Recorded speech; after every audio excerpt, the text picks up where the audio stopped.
ba lấy tham gia tính này nhà thô nó po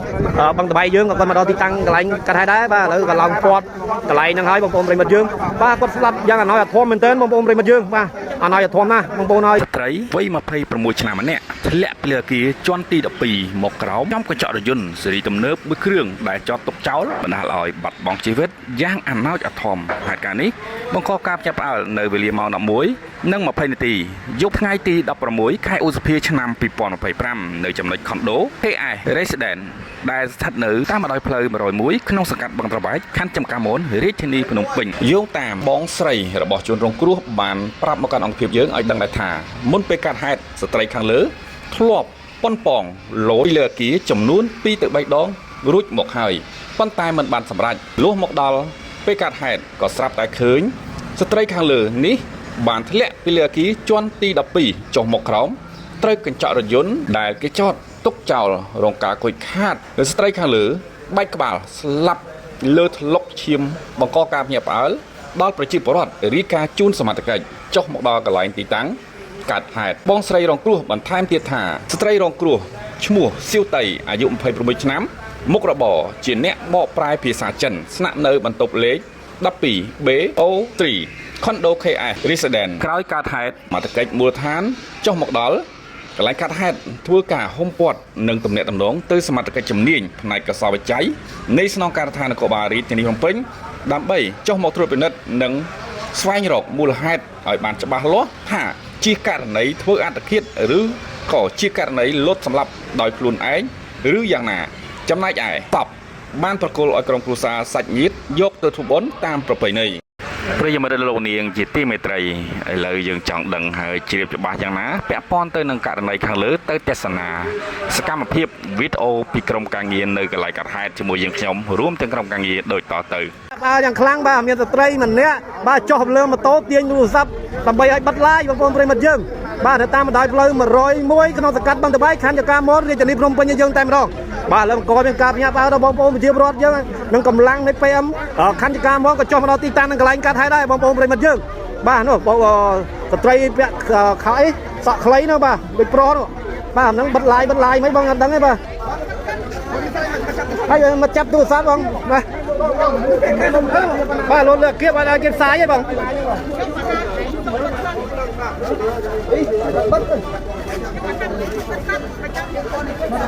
អូយបងហើយបងហើយលើបងប្អូនប្រិមិត្តយើងបាទអាគារហ្នឹងអាចកំបាំងអីបានឲ្យបងអ្នកសារព័ត៌មានយើងបិទឡាយបងប្អូនប្រិមិត្តយើងនេះអាគារខ្ពស់មួយកន្លែងនេះបាទតែនៅតាមបណ្ដោយផ្លូវ101ក្នុងសង្កាត់បឹងតបៃខណ្ឌចកាមនអាគារនេះM8 នេះបាទមិនដឹងថាអាគារហ្នឹងមានអីលាក់បាំងបានជាឲ្យអ្នកសារព័ត៌មានយើងបិទឡាយនេះបងប្អូនប្រិមិត្តយើងបាទឲ្យសុំបិទឡាយបាទដោយសារការចាក់ស្ដែងស្ត្រីម្នាក់លួតនៅលើអាគារជាន់ទី12ជាជនជាតិខ្មែរនេះបាទមិនដឹងគាត់ជាម្ចាស់អាគារហ្នឹងឬមួយយ៉ាងម៉េចបាទបានជាឲ្យបងប្អូនអ្នកសារព័ត៌មានយើងជាច្រើនអង្គភាពដើម្បីផ្សព្វផ្សាយជូនដល់បងប្អូនប្រជាពលរដ្ឋទស្សនាដោយថាមានស្ត្រីម្នាក់ក៏មិនដឹងថាមានវិបត្តិអ្វីបានជាលួតទៅលើអាគារបាទជាន់ទី12ធ្លាក់មកនេះបាទអាគារមួយកន្លែងនេះបាទមិនដឹងថាអាគារហ្នឹងលាក់អាត់ក្បាំងអីនៅលើហ្នឹងបាទបានជាឲ្យបងប្អូនប្រជាអ្នកសារព័ត៌មានយើងបិទឡាយបាទបងប្អូនប្រិមិត្តយើងបងគ្នាជួយ like ជួយ share ម្នាក់មួយបាទគាត់មកស្ទុះរកទូរស័ព្ទអ្នកសារព័ត៌មានយើងតែម្ដងបាទឲ្យយើងបិទឡាយបាទមិនដឹងថាអាចកំបាំងយ៉ាងម៉េចនៅក្នុងទីតាំងកន្លែងហ្នឹងបាទស្ត្រីម្នាក់ធ្លាក់ទៅលើអាកញ្ចក់រថយន្តបណ្ដាលឲ្យបាត់បង់ជីវិតយ៉ាងអនាធមស្រាប់តែខាងម្ចាស់ឬមួយខាងណាទេគឺយើងអត់ស្គាល់ទេបាទមកឲ្យបាទអាគារខ្ពស់មួយកន្លែងនេះចិត្តការ៉ាអូខេនេះបាទបណ្ដាលក៏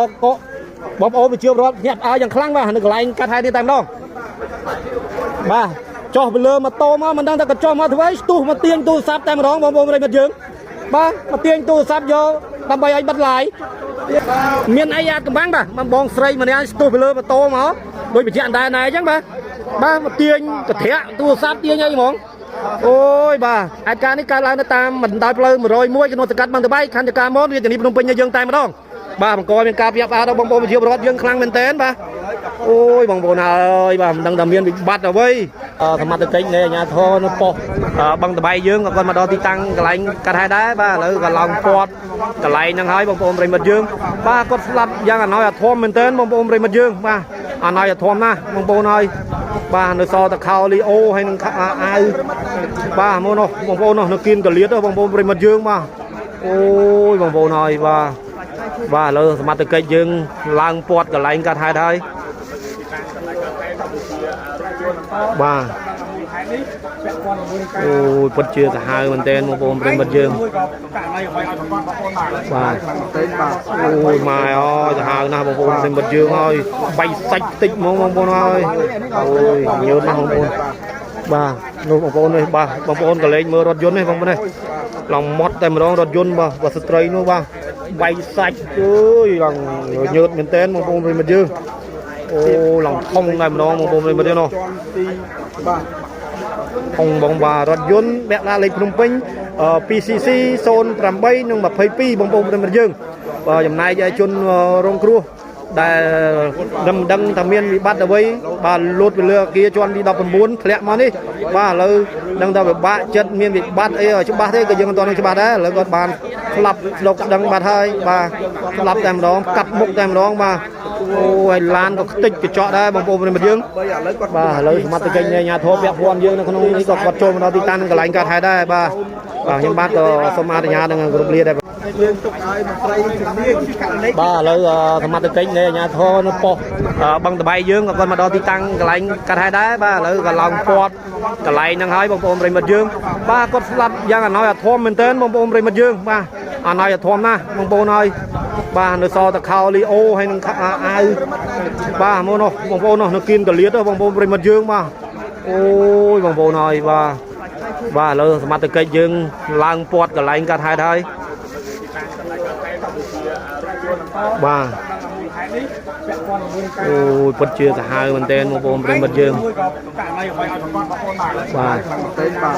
អូយម៉ែអើយសាហាវណាស់បងប្អូនប្រិមិត្តយើងហើយបៃសាច់តិចហ្មងបងប្អូនហើយអូយញើសណាស់បងប្អូនបាទនោះបងប្អូននេះបាទបងប្អូនកលេចមើលរថយន្តនេះបងប្អូននេះឡងម៉ត់តែម្ដងរថយន្តបាទស្ត្រីនោះបាទបៃសាច់អើយឡងញើសមែនទែនបងប្អូនប្រិមិត្តយើងអូឡងធំតែម្ដងបងប្អូនប្រិមិត្តយើងនោះបាទអង្គបងបាទរថយន្តវគ្គឡាលេខភ្នំពេញ PCC 08និង22បងប្អូនប្រិមិត្តយើងបាទចំណែកឯជនរងគ្រោះដែលដឹងថាមានវិបត្តិអ្វីបាទលោតពីលើអគារជាន់ទី19ធ្លាក់មកនេះបាទឥឡូវដឹងថាពិបាកចិត្តមានវិបត្តិអីច្បាស់ទេក៏យើងមិនទាន់នឹងច្បាស់ដែរឥឡូវគាត់បានស្លាប់ស្ដុកដឹងបាត់ហើយបាទស្លាប់តែម្ដងកាត់មុខតែម្ដងបាទអូយឡានក៏ខ្ទេចកញ្ចក់ដែរបងប្អូនប្រិមិត្តយើងបាទឥឡូវសមត្ថកិច្ចនៃអាជ្ញាធរពាក់ព័ន្ធយើងនៅក្នុងនេះក៏គាត់ចូលមកដល់ទីតាំងកន្លែងកាត់ហេតុដែរបាទខ្ញុំបាទក៏សូមអនុញ្ញាតនឹងគ្រប់លាដែរ